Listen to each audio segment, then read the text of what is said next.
Chairman P T آئی کی اہلیہ کی دوست فرح گوگی کے اثاثوں میں دوران حکومت ہوش ربا اضافہ 2017 سے 2020 تک اثاثے 4,520 ملین پر گئے۔ فرح گوگی متعدد ہاؤسنگ منصوبوں میں شراکت دار۔ برطانیہ میں پراپرٹی ٹائکون اور این سی اے کی ڈیل کے عوض بھی 240 کینال اراضی زمین لی۔ 2018 میں ٹیکس ایمنسٹی اسکیم کا بھرپور فائدہ اٹھایا۔ ٹرانسفر پوسٹنگ اور ٹھیکوں کے عوض لیا گیا 489 ملین روپے کا کالا دھن ریگولائز کروایا گیا۔ چیئرمین پی ٹی آئی کی فرنٹ مین کے طور پر 14.5 ارب روپے لینے کا بھی انکشاف۔ حکومت کو ذریعہ آمدن کے طور پر استعمال کیا گیا۔ عثمان بزدار نے بشرا بی بی اور فرح گوگی کو کمائی کر کے دی۔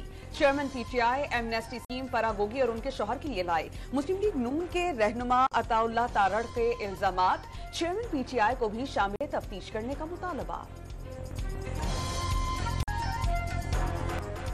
تلاشی کہنے والوں کی تلاشی کا وقت آ گیا۔ پی ٹی آئی حکومت سے قبل کوئی فرح گوگی کو نہیں جانتا تھا۔ رہنما پیپلز پارٹی فیصل کریم کنڈی کا رد عمل۔ تحقیقات سے بچنے کے لیے منصوبے کے تحت فرح کو فرار کروانے کا الزام۔ نگراں حکومت کو فرح گوگی کو انٹرپول کے ذریعے واپس لانے کا مشورہ دے دیا۔ غزہ میں 34ویں روز بھی فلسطینیوں کا قتل عام۔ 24 گھنٹوں کے دوران مزید 300 فلسطینی شہید کر دیے گئے۔ مجموعی تعداد 10,500 تک پہنچ گئی۔ اسرائیل کی جانب سے محفوظ قرار دیے گئے جنوبی غزہ پر بھی صہیونی طیاروں کی بمباری، حملوں اور ایندھن کے ختم ہونے کے باعث القدس اسپتال نے بھی کام کرنا بند کر دیا۔ رات گئے جبالیہ پناہ گزین کیمپ سمیت کئی مقامات پر خوفناک بمباری۔ مجموعی طور پر 18 اسپتال علاج معالجے کی سہولیات فراہم کرنے سے محروم۔ مقبوضہ مغربی کنارے میں فلسطینیوں پر زندگی اجیرن کر دی گئی۔ صہیونی فوج کے دن رات چھاپے اور گرفتاریاں معمول۔ 7 اکتوبر سے اب تک 1400 سے زائد گرفتاریاں، 150 سے زائد فلسطینی شہید۔ 3 فلسطینی تنظیموں نے مقبوضہ مغربی کنارے اور غزہ میں اسرائیل کے جنگی جرائم کے خلاف جرائم کی عالمی عدالت میں مقدمہ دائر کر دیا۔ حماس نے اسرائیلی فوج پر حملوں کی نئی ویڈیو جاری کر دی۔ ایک اور فلسطینی مزاحمتی تنظیم القدس بریگیڈ کے بھی اسرائیلی فوج پر حملے۔ حوثیوں نے یمنی سمندر میں اسرائیل کی مدد کے لیے پرواز کرنے والا امریکی ڈرون مار گرایا۔ غزہ میں 33 روز سے جاری اسرائیل کی وحشیانہ کارروائیوں کے بعد 3 روز کی جنگ بندی کا امکان۔ 12 یرغمالیوں کی رہائی کے بدلے 3 دن سیز فائر کے لیے مذاکرات ہوں گے۔ 3 روزہ جنگ بندی کا مقصد غزہ میں امداد بھی پہنچانا ہے۔ برطانوی رکن پارلیمنٹ ناز شاہ پارلیمنٹ میں غزہ کے بچوں کی حالت زار بیان کرتے ہوئے آپ دیدہ ہو گئیں۔ اقوام متحدہ کے سیکریٹری جنرل اینٹونیو گوٹرس نے غزہ کو بچوں کا قبرستان قرار دے دیا۔ برطانیہ کب خون ریزی بند کرانے کے لیے کوششوں کا آغاز کرے گا؟ ناز شاہ کا پارلیمنٹ کے اجلاس سے خطاب۔ نگراں وزیر اعظم انوار الحق کاکڑ کا ای سی او ممالک سے غزہ میں جنگ بندی کے لیے کردار ادا کرنے کا مطالبہ۔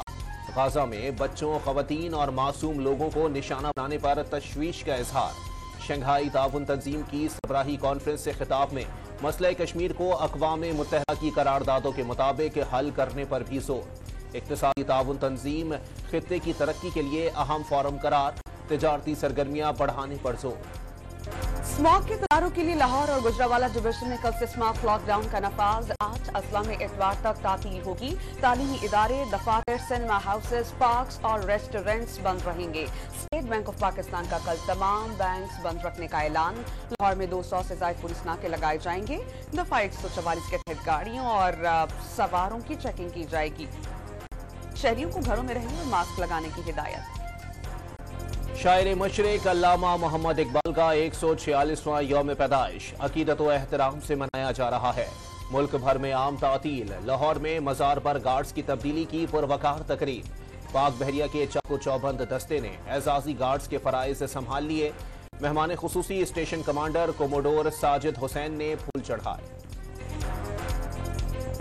وزیر اعلیٰ پنجاب محسن نقوی، گورنر بلیغ الرحمان اور ڈی جی رینجز پنجاب کی مزار اقبال پر حاضری، پھول چڑھائے، فاتحہ خوانی کی اور مہمانوں کی کتاب میں تاثرات بھی درج کیے۔ بلوچستان میں قدم جمانے کے لیے نون لیگ کا بلوچستان عوامی پارٹی کے ساتھ اتحاد کا امکان۔ نواز شریف کا آئندہ ہفتے دورہ بلوچستان متوقع۔